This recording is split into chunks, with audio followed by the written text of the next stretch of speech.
ചടയമംഗലത്ത്, കൊല്ലം ജില്ലയിലെ ചടയമംഗലത്ത് കാറും ബസ്സും കൂട്ടിയിടിച്ച് രണ്ടുപേർ മരിച്ചു. ടൂറിസ്റ്റ് ബസ്സാണ്. അതുപോലെ ശബരിമല തീർത്ഥാടനം കഴിഞ്ഞ് വന്ന 2 അയ്യപ്പ ഭക്തന്മാരാണ് മരിച്ചത്. കന്യാകുമാരിയിൽ നിന്ന് വന്ന രണ്ടുപേർക്കാണ് ഈ ദാരുണാന്ത്യം ഉണ്ടായത്.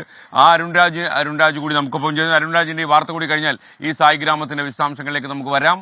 Arunraj, good morning. അരുൺരാജ്, ശരിക്കും എന്താ സംഭവിച്ചത്? രാത്രിയിലാണോ ഈ അപകടം ഉണ്ടായത്? SKN, good morning. ഇന്നലെ രാത്രി 11:30 അപകടം. കന്യാകുമാരിയിൽ നിന്ന് ശബരിമല ദർശനത്തിന് പോയി മടങ്ങി വരുന്ന വഴിയിലാണ് 2 അയ്യപ്പ ഭക്തന്മാർക്ക് ദാരുണാന്ത്യം ഉണ്ടായിരിക്കുന്നത്. ശബരിമല ദർശനം കഴിഞ്ഞ് മടങ്ങി വരികയായിരുന്ന അയ്യപ്പ ഭക്തർ ഈ MC റോഡിൽ ചടയമംഗലം നെട്ടേത്രയിൽ വെച്ച് മറ്റൊരു വാഹനത്തെ മറികടക്കാൻ ശ്രമിക്കുന്നതിനിടയിലാണ് വാഹനം നിയന്ത്രണം വിടുകയും എതിരെ വന്ന ടൂറിസ്റ്റ് ബസ്സിൽ ഇടിക്കുകയും ചെയ്തത്. തൽക്ഷണം തന്നെ 2 അയ്യപ്പ ഭക്തർ മരിച്ചു എന്നുള്ളതാണ് പ്രദേശവാസികളിൽ നിന്ന് ലഭിക്കുന്ന വിവരം. ഈ ബാക്കി 3 പേരെ തിരുവനന്തപുരം മെഡിക്കൽ കോളേജ് ആശുപത്രിയിൽ ഗുരുതര പരിക്കുകളോടെ പ്രവേശിപ്പിച്ചിട്ടുണ്ട്. സ്ഥലത്ത് ഇപ്പോൾ പോലീസും മോട്ടോർ വാഹന വകുപ്പും പരിശോധന നടത്തി. ഈ വാഹനത്തിന് നിയന്ത്രണം വിട്ടതാണ് അപകടത്തിന്റെ വ്യാപ്തി വർദ്ധിച്ചതെന്നും ഈ വാഹനം അമിത വേഗതയിലായിരുന്നു എന്നുള്ളതുമാണ് നിലവിൽ മോട്ടോർ വാഹന വകുപ്പ് വ്യക്തമാക്കുന്നത്.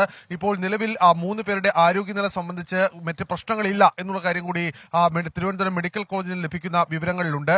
എന്തായാലും ഈ മരിച്ച 2 പേരുടെ മൃതദേഹം പാരിപ്പള്ളി മെഡിക്കൽ കോളേജിലേക്ക് പോസ്റ്റ്മോർട്ടം നടപടികൾക്കായി മാറ്റിയിട്ടുണ്ട്.